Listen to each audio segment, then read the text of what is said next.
Syrah li sadri wa yassir li amri wahlul 'uqdatam min lisani yafqahu qawli amma ba'd. Alhamdulillah kita bersyukur kepada Allah pada pagi hari ini di bulan Ramadan, bulan yang penuh barokah, bulan di mana amal-amal kebaikan kita akan dilipat gandakan oleh Allah dengan lipat ganda yang tak terhingga sesuai dengan kehendak Allah. Jika di luar bulan Ramadan, amal kita dilipat gandakan 10 kali lipat. Kalau untuk di jalan Allah 700 kali lipat, tetapi khusus untuk Ramadan ini amal kebaikan bukan hanya dilipat gandakan 10 atau 700, bahkan la tuhso, tidak terhitung, tergantung kehendak dari Allah Subhanahu wa taala. Maka kita bersyukur kepada Allah jika pagi hari ini kita diberi karunia yang besar itu oleh Allah, yaitu di bulan Ramadan kita gunakan untuk thalabul ilmi, untuk ngaji, untuk memahami, untuk mengetahui, memahami, dan belajar untuk mengamalkan sabda-sabda dari Rasulullah Muhammad SAW. Ini adalah karunia yang sangat besar sekali dan nanti bisa dilihat ketika kita sudah kembali kepada Allah Subhanahu wa taala. Mudah-mudahan kita semuanya dijadikan oleh Allah hamba-hamba yang bersyukur kepadanya. Amin Allahumma amin. Sholawat dan salam mudah-mudahan tercurah limpahkan kepada baginda Rasulullah Muhammad SAW, seorang nabi, seorang rasul yang hatinya sudah dicuci oleh Allah Subhanahu wa taala. Kotoran-kotoran, nafsu-nafsu setan semuanya sudah dikeluarkan oleh Allah Subhanahu wa taala, sehingga Kanjeng Nabi itu hati-hatinya suci, tidak ternoda sama sekali. Itulah Rasulullah Muhammad SAW yang sabda-sabdanya kita pelajari pada pagi hari ini. Mudah-mudahan kita semuanya dijadikan oleh Allah orang-orang yang mengidolakan Kanjeng Nabi dan mengharap-harapkan syafaatnya, dan mudah-mudahan kita nanti di akhirat dikenal oleh Kanjeng Nabi Muhammad Shallallahu Alaihi Wasallam. Amin Allahumma amin. Dengan wasilah mempelajari hadis-hadis beliau, mudah-mudahan kita semuanya nanti dikenal oleh Rasulullah Muhammad Shallallahu Alaihi Wasallam. Betapa enaknya kalau kita dikenal oleh Kanjeng Nabi.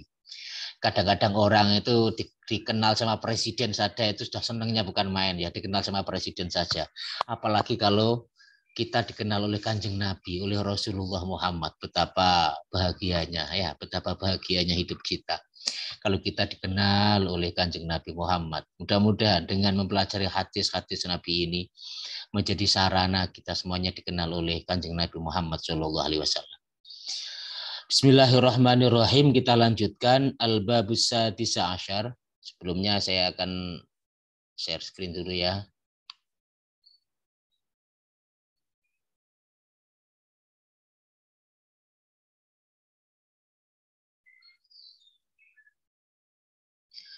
Bismillahirrahmanirrahim. Al-Babus Sadis Asyar, yaitu bab yang ke-16. Fi fadilati zakati, yaitu bab tentang fadilahnya zakat, keutamaannya zakat. Hadis tentang zakat itu sangat banyak sekali dalam Bukhari banyak, dalam kitab Sahihnya Imam Muslim juga banyak, di hadis-hadis yang lain juga banyak.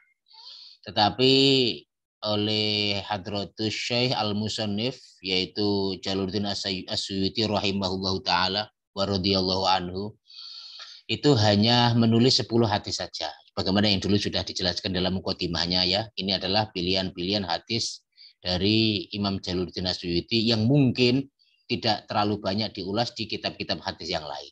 Makanya di sini diulas oleh Imam Jalaluddin As-Suyuti, yaitu tentang fi fadilati zakah, tentang fadilahnya zakat. Zakat itu termasuk rukun Islam. Ya, termasuk rukun Islam. Siapa yang tidak mau zakat ya tidak Islam. Ya, jadi rukun Islam itu ada 5, syahadat, sholat, zakat, puasa, haji. Ya, itu adalah rukun-rukunnya Islam. Kalau salah satu tidak ada ya tidak termasuk, tidak sempurna Islamnya. Ibaratnya seperti itu ya. Jadi tidak termasuk Islam. Rukun itu ya harus dipenuhi. Dan zakat ini termasuk yang membedakan antara orang mukmin dengan orang munafik. Kayaknya disebutkan wahya dalilun ala imani fa'iliha. bahwa zakat itu adalah sebagai bukti ala imani fa'iliha, sebagai bukti keimanan orang yang menjalankannya. Fa'inal munafik, karena sungguhnya orang munafik itu yamna'u zakah. Orang munafik itu tidak mau mengeluarkan zakat. Kalau orang mukmin pasti mengeluarkan zakat. Kalau orang munafik tidak akan mau mengeluarkan zakat. Makanya dulu Abu Bakar itu memerangi orang-orang munafik itu. Apa? Mereka sholat tapi mereka tidak mau mengeluarkan zakat. Nauzubillah tsumma nauzubillah. Ini adalah orang munafik. Makanya dulu Abu Bakar itu diperangi sama Abu Bakar itu orang-orang yang riddah. Orang-orang yang riddah yang murtad. Apa itu? Mereka tidak mau mengeluarkan zakat. Mereka mengatakan saya sholat tapi saya tidak mau mengeluarkan zakat. Itu orang yang riddah. Ya, orang yang murtad. Nauzubillah tsumma nauzubillah. Ini diperangi oleh Abu Bakar. Makanya mudah-mudahan setelah ngaji ini kita perhatikan betul zakat kita ya. Kita perhatikan betul. Bismillahirrahmanirrahim. Qala Nabi, qala bersabda an-nabiyyu Nabi Muhammad sallallahu alaihi wasallam, az-zakatu, zakat adalah qantaratul Islam. Zakat adalah jembatannya Islam. Ya, jembatannya Islam. Di dalam hadis yang lain ada terusannya ini. Jadi kalau dalam hadis yang lain sama az-zakatu qantaratul Islam, cuman ada tambahannya. Faman addaha, barang siapa yang menunaikan zakat, jaza, maka dia telah melewati al-qantarah, jembatan tersebut, telah melewati sehingga masuk ke dalam Islam. Ya, masuk ke dalam Islam. Jadi jembatan untuk menjadi seorang muslim itu antara lain adalah zakat. Diilustrasikan sebagai jembatan. Kalau dia zakat ya sama dengan melewati jembatan sehingga sampai pada Islam itu sendiri. Waman mana'ah, dan barang siapa yang menghalanginya, tidak mau zakat, tidak mau mengeluarkan zakat, ihtabasatuna, maka dia tidak bisa masuk. Tidak bisa masuk Islam tanpa mengeluarkan zakat tersebut. Tidak akan mendapatkan nikmatnya Islam yang hakikatnya Islam, ya, bukan Islam KTP, bukan Islam aksesoris, bukan Islam hanya dari sisi legal formal, bukan. Tapi dia tidak merasakan hakikatnya Islam itu. Apa itu? Ya, termasuk diantaranya adalah zakat. Jadi siapa yang tidak mau menunaikan zakat, ya dia tidak bisa melewati jembatan tersebut. Ya, di sini dijelaskan seperti itu. Wahya, dan zakat itu dalam hadis ini ya sama seperti hadis ini sampai pada Islam saja. Sebentar, di hadis yang lain ada terusannya. Wahya, dan zakat itu tutfi'u, bisa memadamkan ghadabar Rabbi, bisa memadamkan murka Tuhan, bisa memadamkan murka dari Allah Subhanahu wa taala. Jadi zakat itu bisa memadamkan murkanya. Bahaya kalau Allah yang murka, itu bahaya. Wong presiden murka saja seperti itu ya. Apalagi kalau Gusti Allah yang memilih alam raya ini. Ya, Tuhan semesta alam ini kalau murka bagaimana itu? Di mana kita akan berpijak? Ya, kaki kita akan berpijak. Di bumi mana kaki kita akan berpijak? Kalau Allah itu murka, naudzubillah tsumma naudzubillah. Makanya zakat itu salah satu cara agar Allah tidak murka. Jadi salah satu cara untuk memadamkan murkanya Allah adalah zakat. Makanya di hadis yang lain disebutkan wahiyah, dan zakat itu tutfi'u ghadabar Rabbi, bisa memadamkan murkanya Allah Subhanahu wa taala. Ini makanya kita keluarkan zakat, jangan sampai kita tidak menghiraukan zakat. Jangan sampai kita tidak menghiraukan zakat. Kita betul-betul perhatikan zakat kita ya. Zakat mal ataupun zakat fitrah ya, kita perhatikan. Jadi zakat itu ada istilahnya zakat mal, ada istilahnya zakat fitrah. Kalau zakat fitrah itu dikeluarkan menjelang hari raya Idul Fitri ya. Jadi di bulan Ramadan zakat fitrah yaitu menzakati agar kita kembali kepada fitrah lagi, zakatnya ya minimal 2,5 kilo lah dari beras. Kalau zakat mal itu macam-macam ya, ada zakat mal, ada zakat uang, ada zakat kambing, ada zakat sapi, ada zakat profesi dan lain sebagainya. Masih banyak zakat-zakat yang lain. Makanya kita tunaikan, jangan sampai kita dimurkai oleh Allah Subhanahu wa taala, jangan sampai kita tidak masuk, jangan sampai kita keluar dari agama Islam. Apa itu? Orang-orang yang tidak mau mengeluarkan zakat, orang-orang yang membangkang dari mengeluarkan zakat. Mana ya, kita memohon perlindungan Allah Subhanahu wa taala. Jadi az-zakatu qantaratul Islam. Zakat adalah sebagai jembatannya Islam. Siapa yang mau zakat berarti telah melewati jembatan tersebut sehingga masuk ke dalam ad-din al-Islam, masuk ke dalam agama Islam. Tapi kalau dia tidak mau mengeluarkan zakat, ya ikhtabasa, dia tidak bisa. Ya, dia tersandra, dia tersandra, dia itu dibui beratnya ya, sehingga dia tidak bisa melewati ad-din al-Islami. Makanya jalankan zakat. Mesti dalam Al-Quran itu Awaqimus sholah wa atuz zakah itu mesti gandengannya. Dirikanlah sholat, tunaikanlah zakat. Dalam Al-Quran banyak ya. Dirikanlah sholat, tunaikanlah zakat. Mesti dua itu gandengan terus. Makanya siapa yang tidak mau zakat, sholatnya tidak terima nanti. Ada hadisnya nanti. Jadi siapa yang tidak mau mengeluarkan zakat ya la sholatah, tidak dianggap sholat dia. Na'udzubillah. Makanya kita perhatikan zakat kita. Hadis yang kedua, waqala sallallahu alaihi wasallam, waqala dan bersabda Rasulullah Muhammad sallallahu alaihi wasallam, az-zakatu zakat adalah tuhurul iman. Zakat itu bisa mensucikan iman. Ya, jadi zakat yang kita keluarkan itu bisa mensucikan iman kita. Kadang-kadang iman kita itu ternodai, terkotori dengan apa? Dengan cinta dunia. Terkotori sehingga kurang iman kita. Iman itu apa sih tanda banyak iman itu? Tanda banyak iman itu tanda ingat, banyak ingat. Tandanya iman itu tanda banyak ingat. Ingat Allah, ingat akhirat, ingat bahwa hidup kita di dunia ini hanya sementara. Hidup kita di dunia ini adalah sebagai ladang. Sebagai ladang, tujuan kita bukan dunia, tujuan kita adalah akhirat. Ini kita hanya lewat saja, nggak mampir ngombe kalau orang Jawa mengatakan. Hanya mampir ngombe. Rasulullah dawuh juga seperti itu. Ibaratnya hanya istirahat sejenak, kemudian meneruskan perjalanan yang sangat panjang sekali. Di alam barzah panjang, di alam hisab panjang, sampai nanti di terminal terakhir surga atau neraka. Jadi kadang-kadang iman kita dalam hidup keseharian kadang-kadang terkontaminasi. Terkontaminasi dengan apa? Ya dengan cinta dunia itu, terkontaminasi dengan jabatan, terkontaminasi dengan harta, cinta jabatan, cinta anak, cinta istri, sehingga melupakan yang namanya zakat. Ya, jadi kalau mengeluarkan uang untuk zakat, kadang-kadang 10 juta itu berat, tapi kadang-kadang untuk membelikan anaknya mobil itu enggak berat. Banyak orang seperti itu.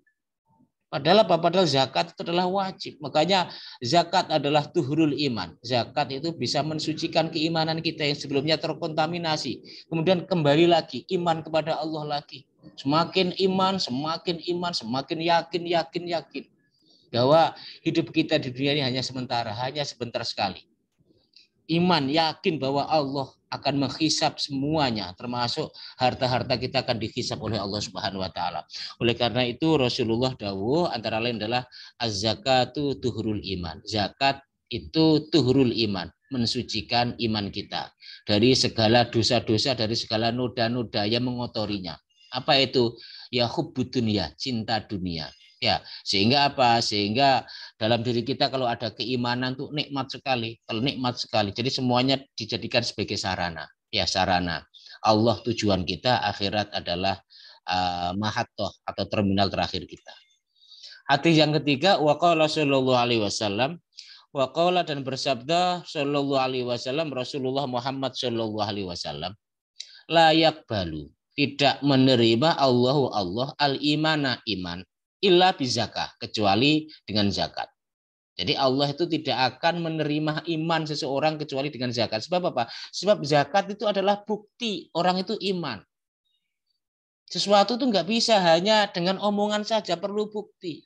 Bahkan ketika ada seorang laki-laki ketika ngomong cinta kepada seorang perempuan, kalau tidak ada bukti ya tidak ada apa-apanya. Omong kosong ibaratnya, omong kosong. Harus ada bukti. Makanya disebutkan az-zakatu burhanun.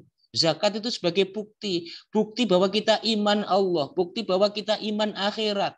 Sebagai bukti sekali lagi. Bahwa kita ini adalah mengakui Allah sebagai Tuhan. Kalau Tuhan menyuruh kita untuk mengeluarkan zakat. Kalau kita iman, ya mestinya kita mengeluarkan. Tidak membangkang atas perintahnya. Kalau kita membangkang, ya berarti kita itu bukti bahwa kita tidak iman kepada Allah Subhanahu wa taala.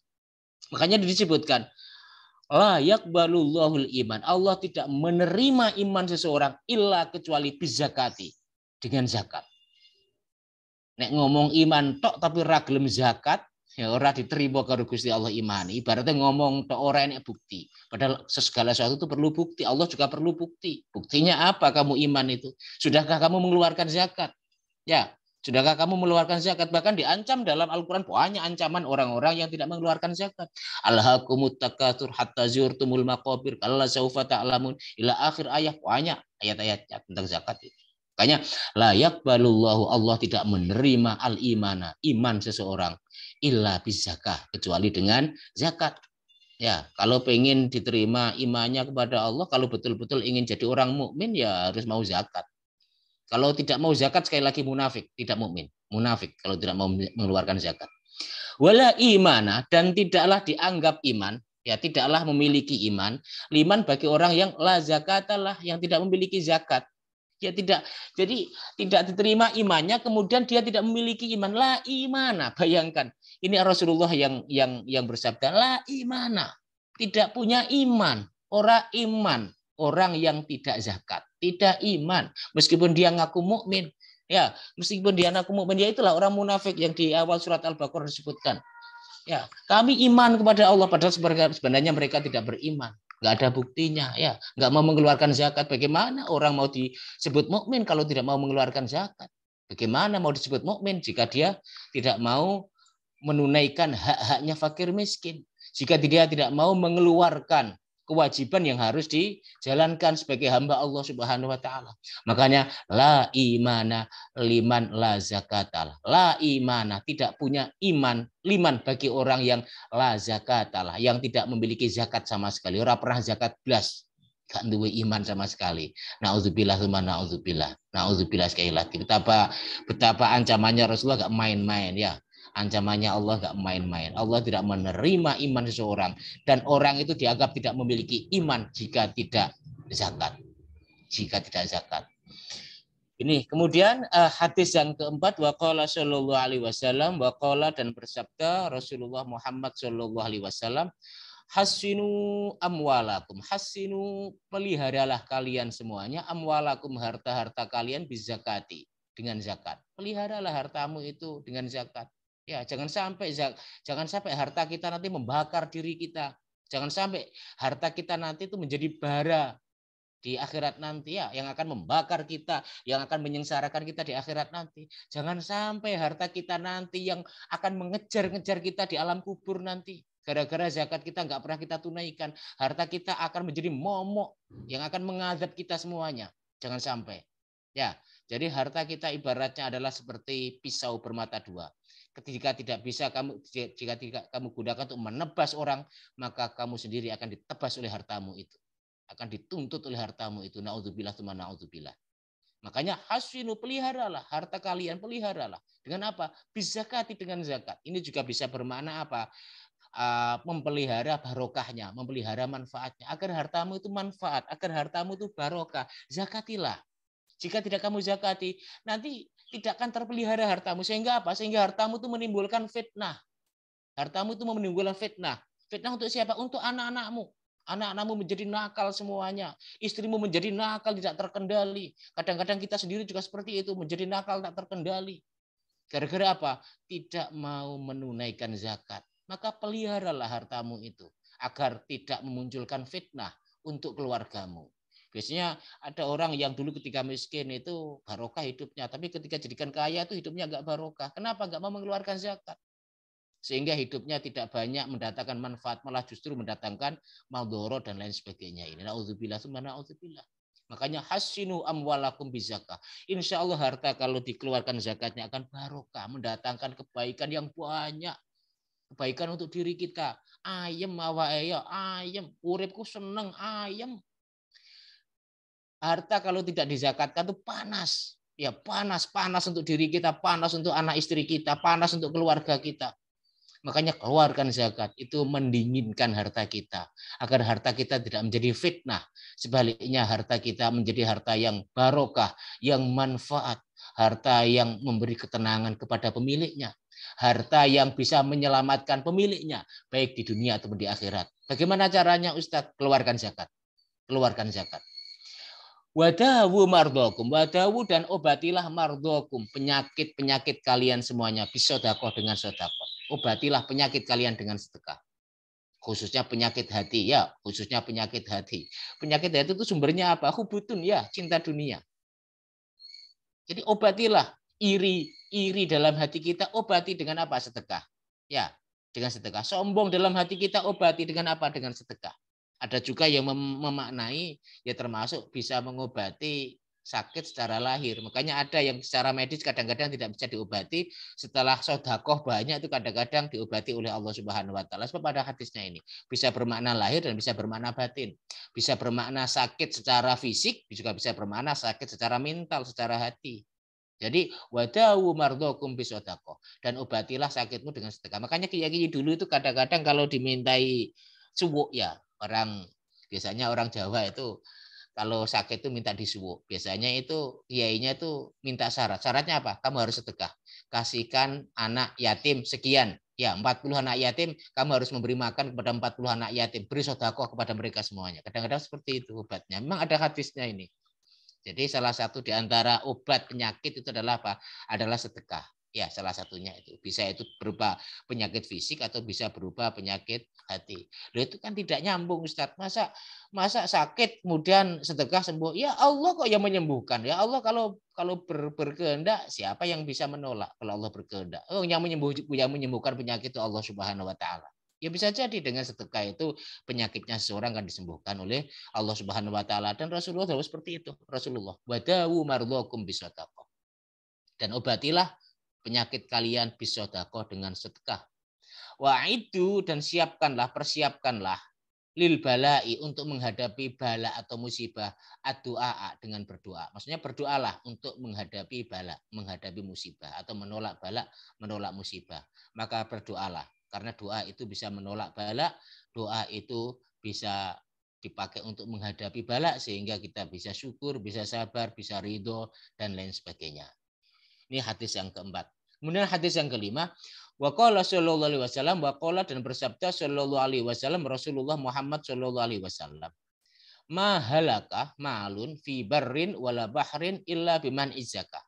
Ma halaka, tidaklah hancur, tidaklah menjadi hancur, malun, harta, fi barrin, baik itu di daratan, wala bahrin, ataupun di lautan, illa, kecuali biman izzaka, karena menolak zakat. Jadi kadang-kadang harta itu bisa hancur tuh karena tidak dikeluarkan zakatnya. Baik hancur secara maknawi atau hancur secara fisik. Baik hancur betul-betul habis, ya betul-betul habis, ataupun hancur barokahnya, meskipun hartanya masih banyak tapi sama sekali tidak mendatangkan barokah. Sehingga kadang-kadang orang meninggal tuh meninggalkan harta yang melimpah ruah, tetapi amal dari zakat, amal dari hartanya tidak membawa sama sekali di akhirat. Naudzubillah sama naudzubillah. Jadi hartanya tertumpuk di dunia, tidak ada harta yang dibawa ke akhirat, tidak ada sama sekali. Hartanya menumpuk di dunia, menumpuk menjadi rumah, menumpuk menjadi kendaraan, menumpuk menjadi deposito yang diwariskan kepada anak-anaknya. Sementara dia menemui Tuhannya dalam keadaan miskin, miskin. Gak duwe apa-apa blas. Naudzubillah. Dia menghadap kepada Allah, nggak membawa apa-apa sama sekali. Harta semuanya ditumpuk di dunia, tidak ada yang dibawa di akhirat. Ini juga bisa bermakna seperti itu. Jadi mahalaka malun, tidaklah hancur harta di darat dan juga tidak di lautan kecuali orang-orang yang menolak zakat. Makanya kita jangan sampai sekali lagi, jangan sampai tidak zakat. Zakatlah minimal 2,5%. Kalau dengan zakat harta ya minimal 2,5%, itu minimal sudah. Minimal itu. Ada yang dikiaskan dengan pertanian yaitu 5%, ada juga yang dikiaskan dengan pertanian yang tak ada hujan yaitu 10%, ada juga yang dikiaskan dengan rigas yaitu 20%. Para ulama itu beda-beda ketika menentukan terkait masalah zakat mal ya, zakat mal itu ada yang dikiaskan dengan ABC dan lain sebagainya. Nanti bisa didiskusikan. Ini. Jadi intinya adalah zakat lah, minimal itu 2,5% lah, minimal ya. Minimal itu. Makanya kita keluarkan zakat kita, ya kita keluarkan. Kalau sudah mencapai satu nisab, keluarkanlah. Satu nisabnya itu berapa Ustaz? Dalam satu tahun itu sekitar 93 gram emas. Itu kurang lebih kalau 1 gramnya 1 juta atau 500 ribu lah, katakan 500 ribu berarti sekitar 50 juta. Kalau pendapatan 50 juta wajib zakat. Dalam 1 tahun ya, dalam 1 tahun wajib zakat. Pendapatan kita lebih dari 50 juta, berarti wajib zakat. Ya wajib zakat. Makanya biar tidak berat, ya bisa 1 bulan, ya mulai per bulan dikeluarkan zakatnya. Misalnya pendapatannya berapa, 1 bulannya 10 juta, dikurangi saja 2,5%. Minimal itu ya, keluarkan 250.000, kasihkan fakir miskin, kasihkan orang-orang yang mustahik zakat. Cuma 250.000 saja dari 10 juta. Kalau 2,5%. Kalau Ustadz yang ambil yang 20% kalau Ustadz. Kalau teman-teman semuanya yang dokter-dokter ini ambil yang sedikit nggak apa-apa, 2,5% saja. 10 juta keluarkan 250.000 saja. 250.000 saja. Kasihkan kepada fakir miskin. Andai kata pendapatannya 10 juta. Kalau pendapatannya 20 juta, ya keluarkan 500.000 setiap bulan. Ya, setiap bulan. Nanti kalau per tahun biasanya berat. Biar nggak berat, biar ringan per bulan. Pokoknya setiap mendapatkan uang, potong 2,5%. Potong. Kalau di UIN, dosen-dosen UIN langsung dipotong oleh institusi. Karena saya ngajar di UIN ya, saya dosen negeri di UIN Malang. Makanya di UIN Malang itu gaji itu langsung dipotong oleh UIN Malang. Semua dosen langsung dipotong 2,5% per bulan itu. Dimasukkan ke Eljawa, punya lembaga zakat namanya Eljawa kalau di UIN itu. Jadi langsung dosen langsung dipotong. Sebab apa? Sebab ini wajib ini. Seperti sholat maghrib. Kalau kita nggak zakat sama dengan kita nggak sholat maghrib loh. Betul. Sama dengan kita nggak sholat zuhur. Sama dengan kita nggak sholat subuh.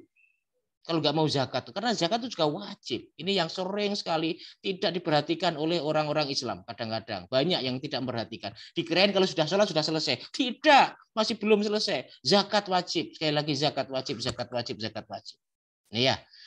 Kemudian hadis yang keenam, waqala sallallahu alaihi wasallam, waqala dan bersabda sallallahu alaihi wasallam Rasulullah Muhammad sallallahu alaihi wasallam, la imanah, tidak ada iman, liman bagi orang yang la sholata lahu, yang tidak mendirikan sholat. Wong ngaku iman nek gak sholat padha karo gak iman. Jadi tidak dianggap orang itu beriman orang yang tidak mau sholat. Sekali lagi ya, tidak dianggap beriman orang yang tidak mau sholat. Kemudian ada selanjutnya, wala sholata, dan tidak dianggap melakukan sholat. Tidak ada sholat liman bagi orang yang la zakatalahu, yang tidak mau mengeluarkan zakat. Artinya apa hadis ini? Artinya orang meskipun sholatnya rajin, tapi kalau dia tidak mau mengeluarkan zakat, sholatnya tidak diterima oleh Allah Subhanahu Wa Taala, tidak dianggap sholat oleh Allah Subhanahu Wa Taala. Ya, jadi la sholata liman la zakatalah. Tidak dianggap sholat orang yang tidak mau mengeluarkan zakat. Tidak dianggap beriman orang yang tidak mau sholat. Dan tidak dianggap sholat orang yang tidak mau mengeluarkan zakat. Makanya zakat, zakat, zakat. Agar sholat kita diterima oleh Allah Subhanahu Wa Taala. Agar sholat kita menjadi sholat yang diterima oleh Allah Subhanahu Wa Taala. Dianggap melakukan sholat oleh Allah Subhanahu Wa Taala. Makanya ini la imana liman la sholata lahu wala sholata liman la zakatalah. Tidak dianggap sholat orang yang tidak mau mengeluarkan zakat. Nauzubillah tsumma nauzubillah. Jadi ini syaratnya sholatnya diterima ya kalau dalam hadis ini ya harus mau mengeluarkan zakat.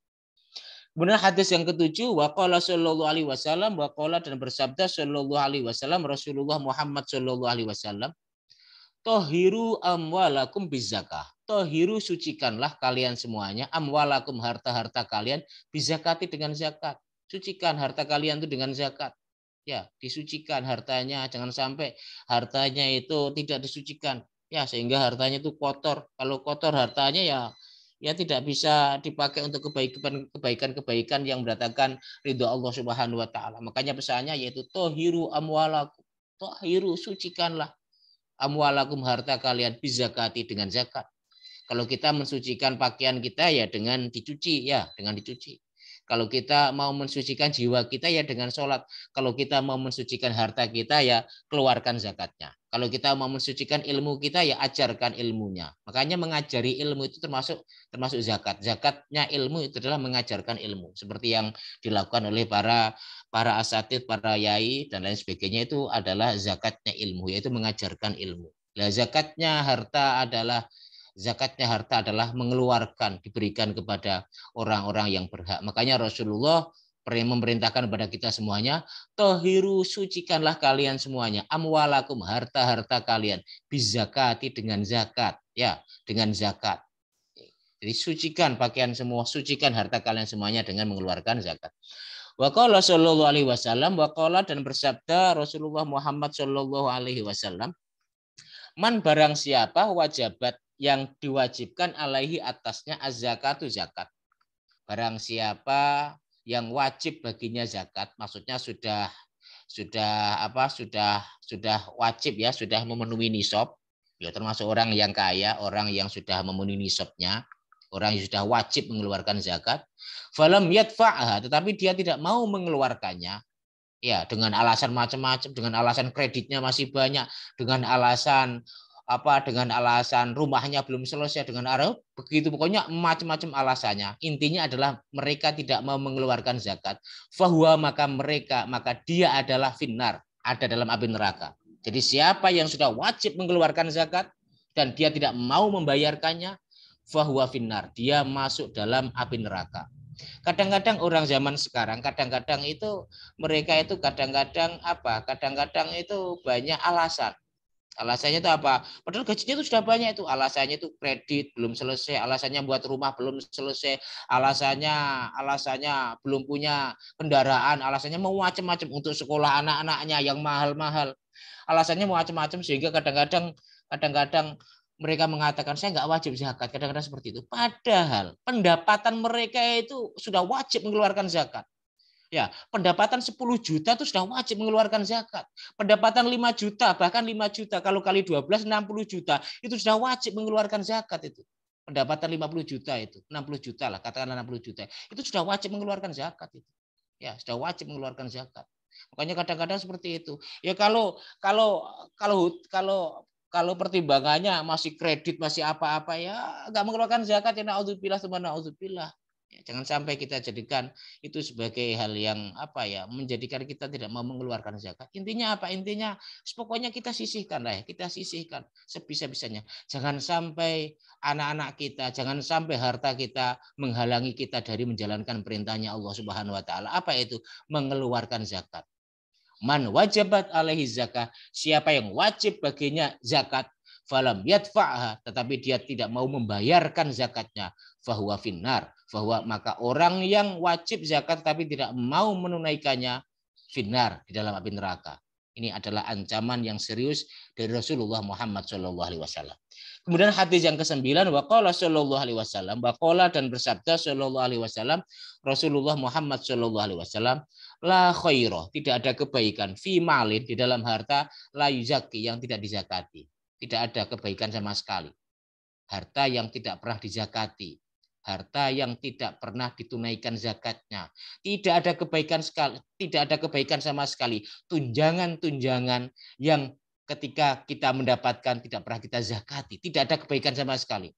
Gaji-gaji meskipun setinggi langit, kalau tidak dizakati, tidak ada kebaikan sama sekali. Tidak ada kebaikan sama sekali. Harta-harta yang kita dapatkan melalui perdagangan, melalui apa saja, meskipun melimpah ruah, tidak ada kebaikan sama sekali kalau tidak dizakati. Makanya agar harta yang kita dapatkan ini ada kebaikannya, membawa barokah, membawa kebaikan-kebaikan, baik dunia ataupun akhirat, keluarkanlah zakat. Ya, keluarkanlah zakat. Insya Allah nanti hartanya akan diberkahi oleh Allah, mendatangkan kebaikan-kebaikan. Amin Allahumma amin.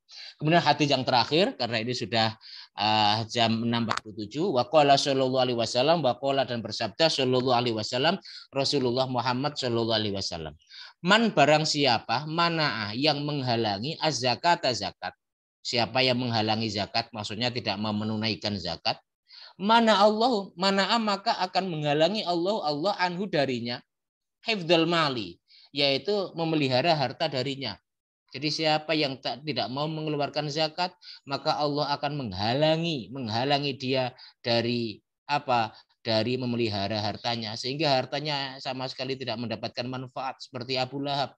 Ya, seperti Abu Lahab, Abu Jahal, hartanya tidak bermanfaat sama sekali. Ya, tabat yada Abi Lahab wa tab, ma aghna anhu maluhu wa makasab, ma aghna anhu maluhu.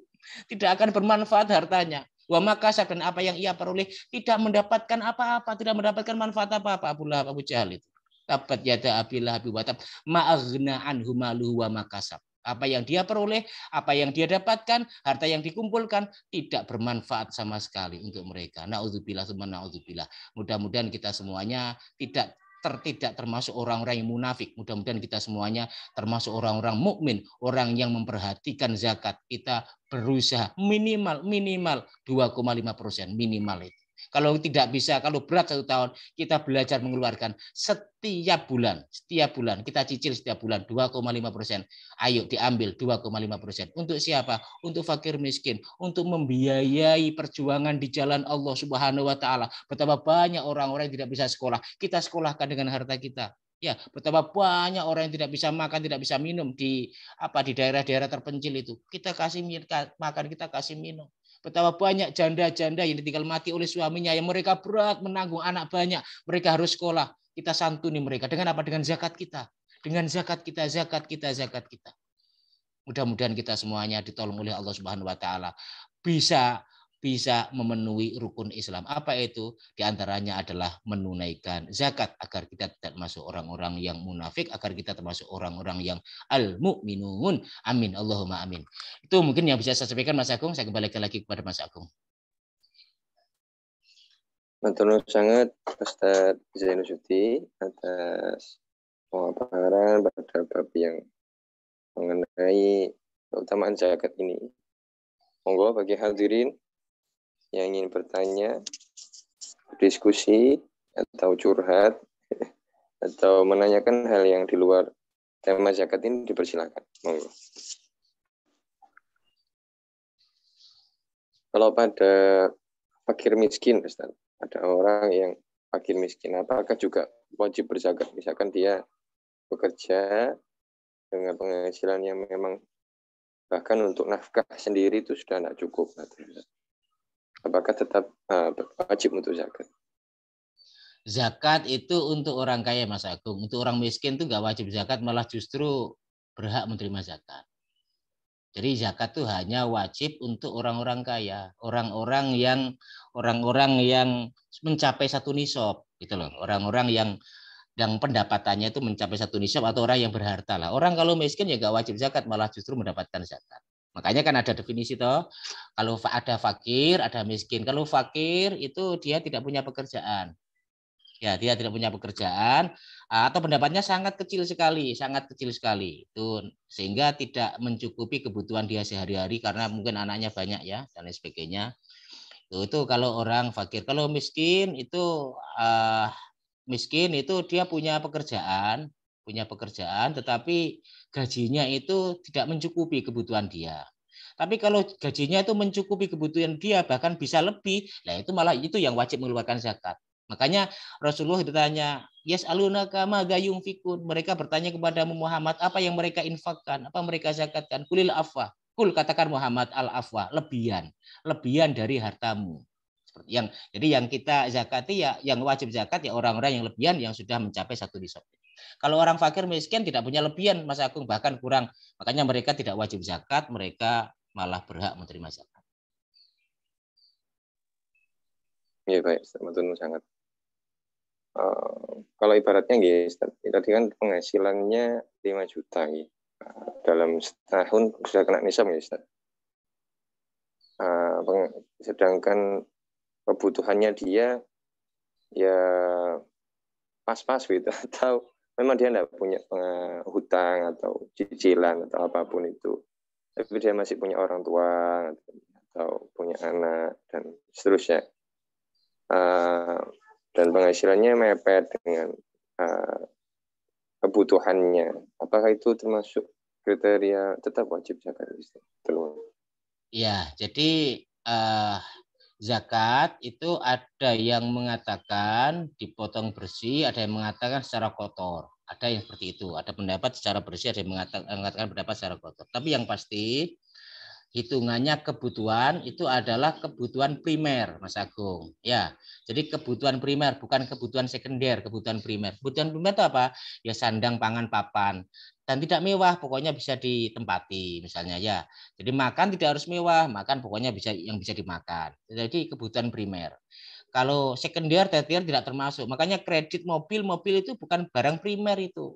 Yaitu kadang-kadang orang khillah ya, naudzubillah ya, orang khillah itu orang yang mencari alasan sehingga dia tidak membayar zakat. Ya seperti itu, kebutuhan primer. Alasannya kredit rumah. Padahal rumah itu sebenarnya kan bisa, misalnya sudah punya rumah 1 ya cukup sebenarnya. Kenapa harus memiliki rumah banyak kemudian sampai mengesampingkan membayar zakat itu? Itu yang pertama. Jadi parameternya adalah sepanjang dia itu lebih dalam memenuhi kebutuhan primer, ya lebih. Kemudian yang kedua, dia masih punya orang tua. Zakat itu juga bisa diberikan kepada orang tua, bisa diberikan kepada orang tua. Kalau orang tuanya misalnya tidak mampu, ya bisa. Bahkan di dalam ayat yang lain juga disuruh mendahulukan oleh Allah Subhanahu Wa Taala. Ya berikan zakat, utamanya kepada siapa orang yang terdekat kepada kita. Mungkin anak-anak kita. Ketika anak-anak kita sudah berkeluarga, kondisinya miskin, ya zakatnya kasihkan kepada anak, nggak apa-apa. Atau kepada saudara, saudara kita ada yang miskin, kasihkan kepada saudara. Atau orang tua, kasihkan kepada orang tua, dan lain sebagainya. Jadi diusahakan seperti itu. Atau misalnya, atau kalau memang terpaksa sama sekali, terpaksa diniati zakat saja, diniati zakat. Minimal itu diniati zakat.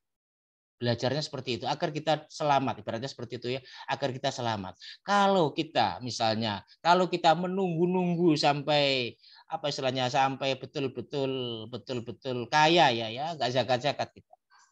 Jadi seperti itu Mas Agung. Jadi 5 juta kalau saya mengambil pendapatnya ya ulama yang mengatakan kotor. Jadi kalau pendapatan katakanlah 5 juta berarti kali 12 ya, kali 10 50 juta, kalau 12 kan berarti 60 juta ya. Itu sudah wajib mengeluarkan zakat. Kalau saya mengambil pendapat yang mengatakan yang kotor tadi itu. Ada yang mengatakan bersih. Kalau bersih itu berarti lebihannya setelah dipotong kebutuhan pokok, lebihannya itu mencapai 60 juta baru diambil 2,5%. Ada juga ulama yang berpendapat seperti itu. Tapi saya mengambil pendapat yang kotor tadi. Saya lebih hati-hati kalau dalam hal zakat, saya lebih hati-hati. Kalau saya seperti itu Mas Abdi. Baik Ustaz, matur sangat. Hadirin, monggo bila ada yang ingin ditanyakan.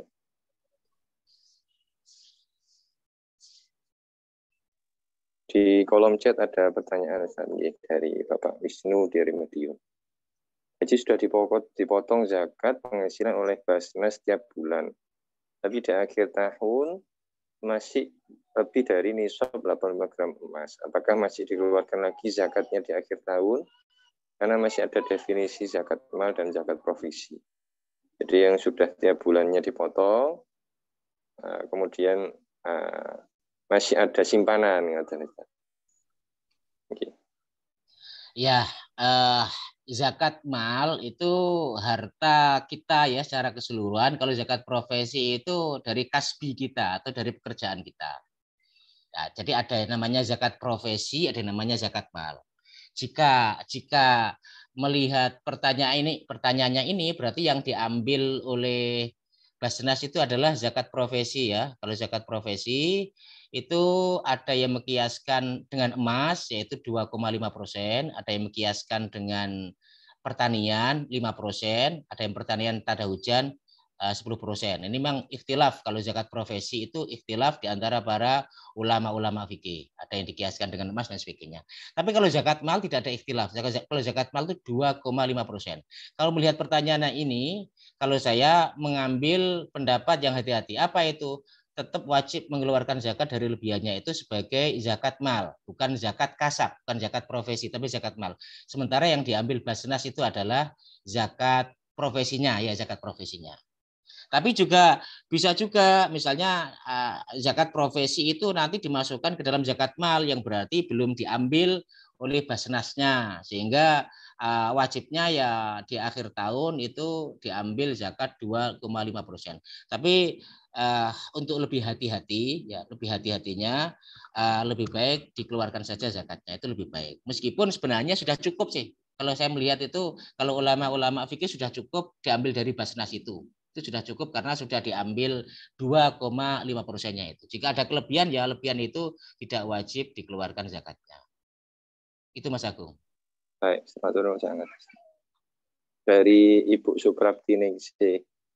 Assalamualaikum Ustaz. Untuk zakat yang diberikan langsung tidak melalui amil, apakah perlu diucapkan ketika diberikan kepada penerima zakat tersebut atau cukup diniatkan saja dalam hati, misalkan untuk saudara atau kerabat? Mungkin untuk menjaga hatinya, dan kalau misalkan menerima zakat kan berarti dia memang menganggap miskin, jadi dia tidak sampai mengucapkan saya berikan zakat, niat itu jadi rukun. Kalau dalam mazhab Syafi'i ya, niat itu jadi rukun.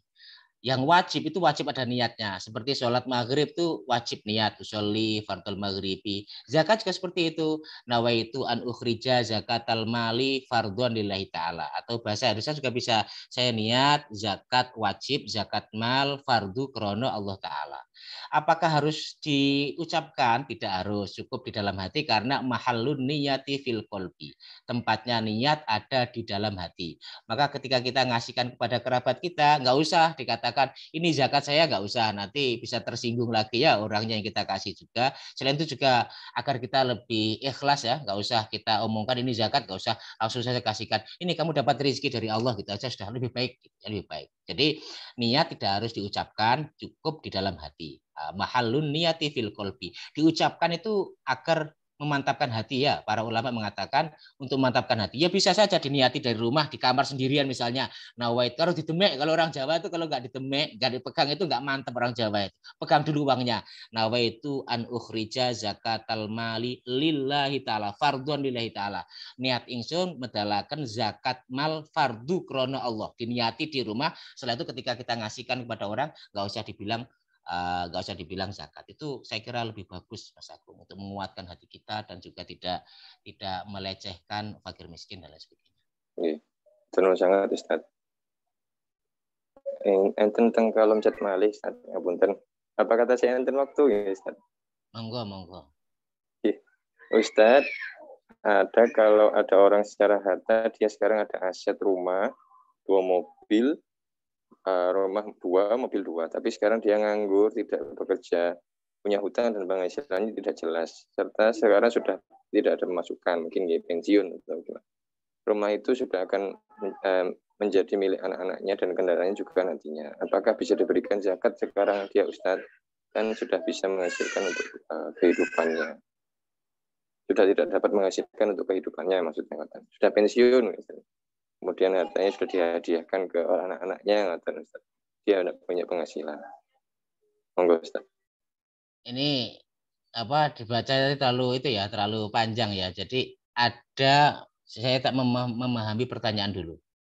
Kalau ada orang secara harta, dia sekarang ada aset, rumah, 2 mobil, 2 rumah. Begini, kalau dalam syariat, harta yang wajib dizakatkan adalah harta yang tidak dipakai. Kalau harta yang dipakai itu tidak wajib zakat. Misalnya begini, mobil yang dizakatkan adalah mobil yang tidak dipakai. Tapi kalau mobilnya itu dipakai, misalnya jadi kendaraan pribadi, maka tidak wajib mengeluarkan zakat. Ini secara syariah. Rumah juga seperti itu. Rumah yang dizakati adalah rumah yang tidak ditempati. Kalau rumah ditempati, tidak wajib mengeluarkan zakat. Berarti kalau ada 2 mobil sama 2 rumah, kalau 2 mobil berarti yang wajib dizakatkan cuma 1 mobil. Karena asumsinya yang hanya, nggak mungkin kan satu orang memakai 2 mobil kan, tidak, hanya memakai 1 mobil saja. Asumsinya seperti itu ya. Katakanlah asumsi seperti itu. Rumah juga seperti itu, yang dipakai adalah 1 rumahnya.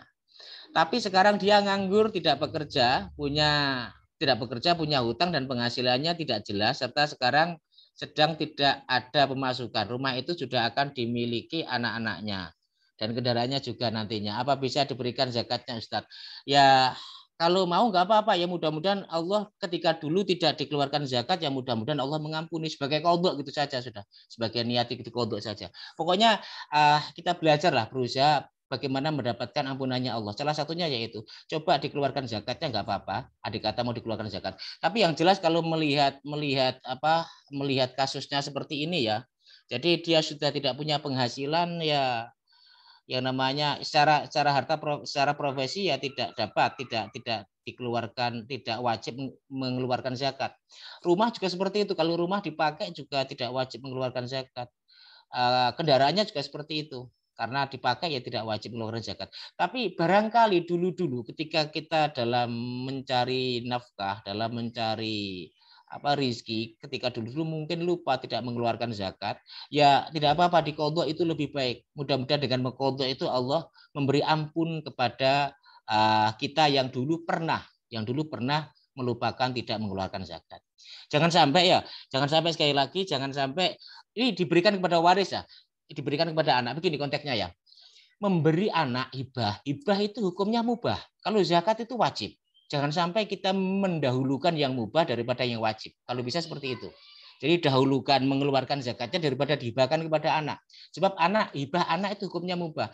Zakat kan tidak semuanya. Ambil saja 2,5%, nggak banyak, 2,5%, bukan 100% loh ya, 2,5%.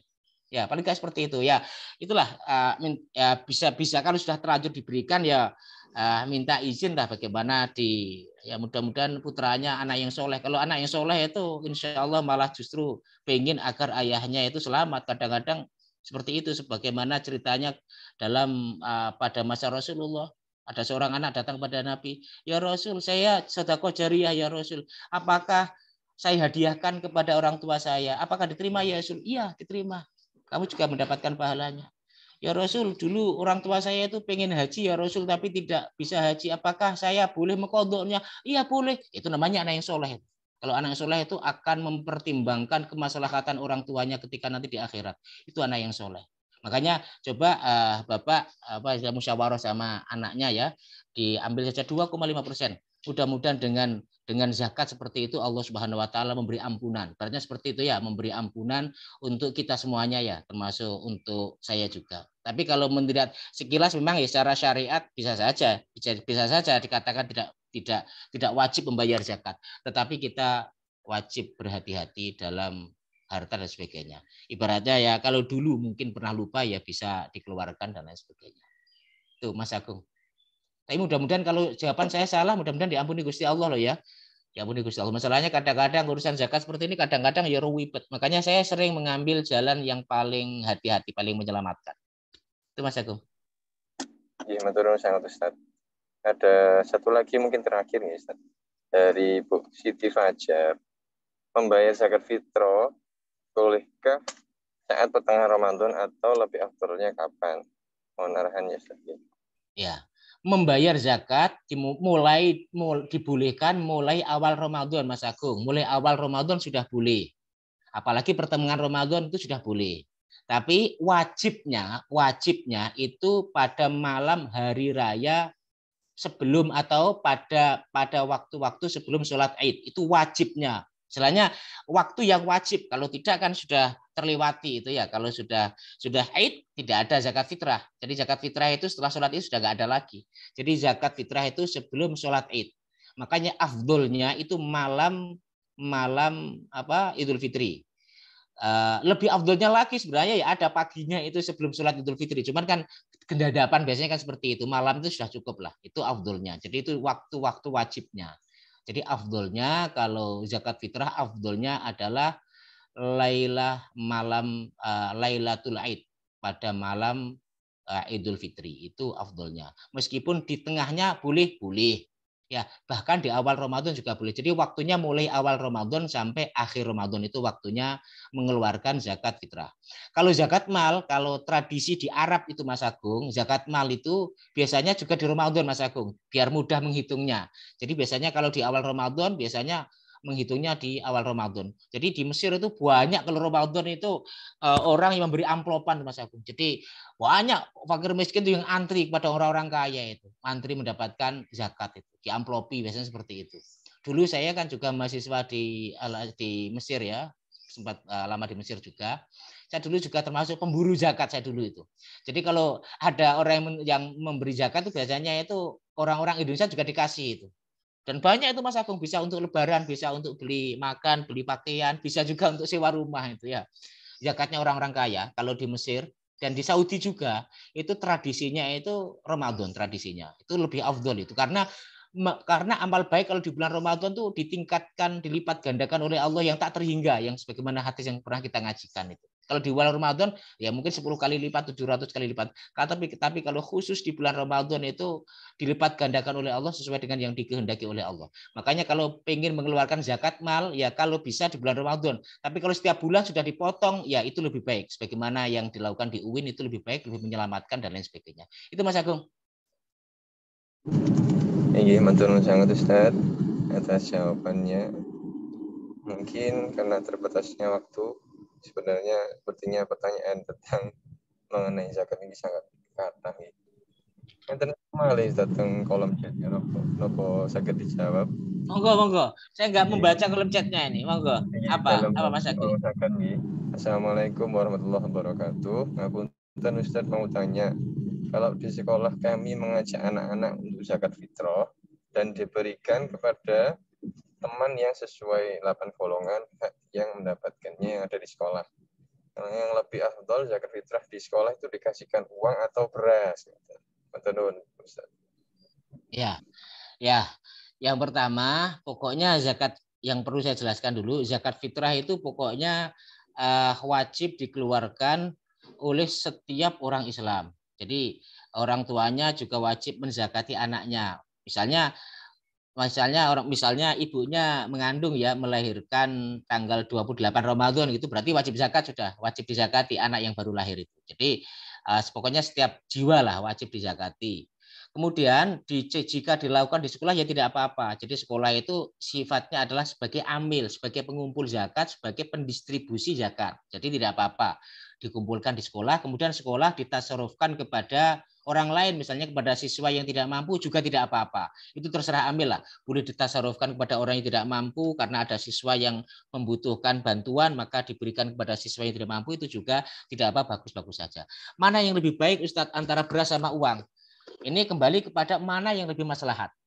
Jika yang lebih maslahat itu uang, lebih baik zakat pakai uang.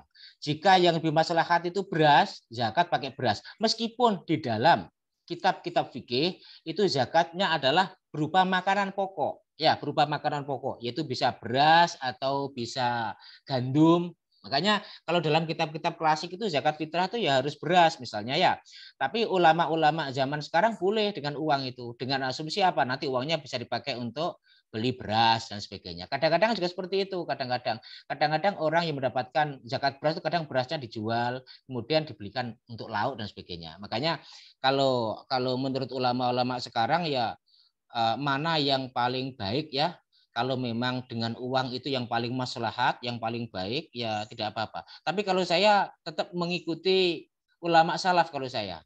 Kalau saya zakat tetap menggunakan beras. Saya nggak mantep kalau dengan uang itu nggak mantep. Kalau saya terus terang, kalau saya mengikuti yang beras. Selain juga hati-hati ya, karena perintahnya Rasulullah itu ya zakat fitrah itu dengan makanan pokok. Makanan pokok kita apa? Ya beras. Ya dengan beras. Kalau di Arab tuh makanan pokoknya gandum, ya dengan gandum. Itu lebih baik seperti itu. Tapi andai kata dengan uang ya jika lebih maslahat ya tidak apa-apa. Misalnya ribet ya, dengan beras tuh ribet banget ngangkat dan sebagainya, ya lebih baik dengan uang. Nanti uang itu pun bisa diganti dengan beras. Pokoknya senilai dengan beras tersebut. Itu Mas Agung. Iya, matur sangat Ustaz. Apabila tidak ada lagi yang ingin ditanyakan atau bisa bertanya melalui grup WhatsApp, insya Allah akan tetap bisa dijawab, ya Ustaz. Monggo. Melalui chat, begitu. Kita akhiri kajian pada pagi hari ini. Mohon untuk dipimpin berdoa, Ustaz. A'udzubillahi minasyaitonirrajim. Bismillahirrahmanirrahim. Allahumma sholli ala sayyidina Muhammad walhamdulillahirabbil alamin.